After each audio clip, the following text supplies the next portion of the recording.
about the oldest person in here doing a vision board.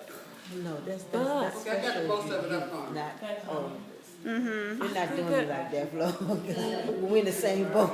no, I'm on up there, but I'm listening to, a lot of people getting good ideas, and it's overwhelming. I love it. And it just gave me some ideas, the before me and the after me, and I really enjoyed myself, and I'm looking forward to coming back and giving me time enough to do my own little vision board and see what we come up with. And I'm sure that the Lord will expand me further than tonight, so we'll just have to see where it goes. And I thank you all for inviting us and looking forward to coming back. Thank you very much. All right.